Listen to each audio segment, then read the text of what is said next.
I'm Doug Coyle. I'm here with the Beast. You last played in Major League Rugby in 2020, but you're most well known playing for South Africa, winning the World Cup in 2019. The World Cup has its own demands. Could you share a little bit about that and what it's like to lift the trophy?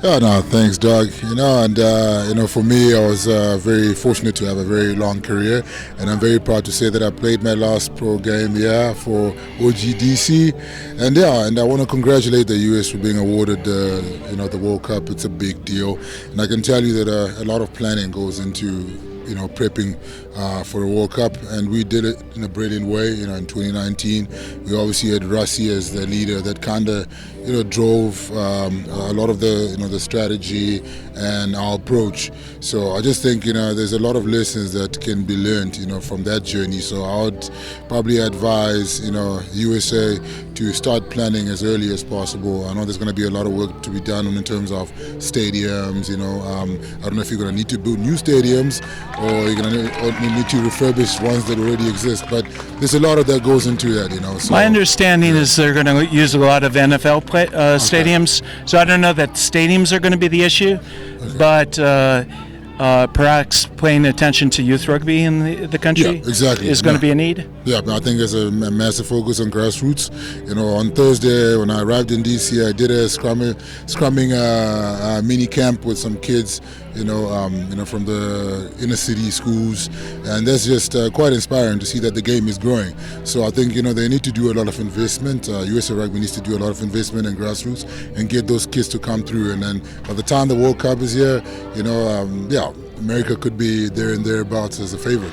Now, when you came in 2020, you did work with inner city schools. Have you noticed any changes in the last 2 years? Yeah, but I've certainly witnessed a lot of change. I've been very fortunate that Paul, and Chris Dunleavy bring me out a few times.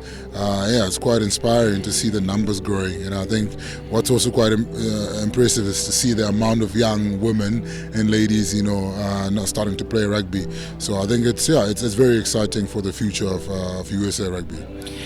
It's sometimes difficult for players to know when to hang up their boots, and that's some players think they might have hung it up too early, and others may have lasted a year or two beyond what they really should have done.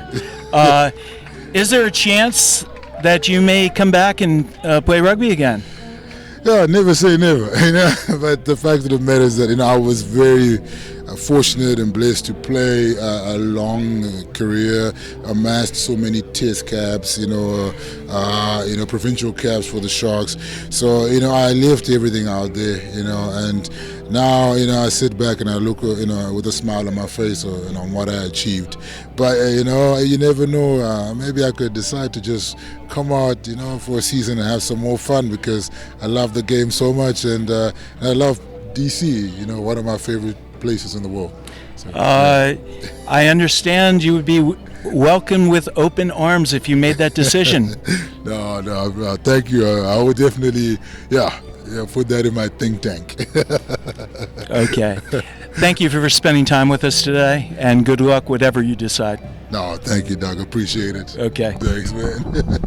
Cheers.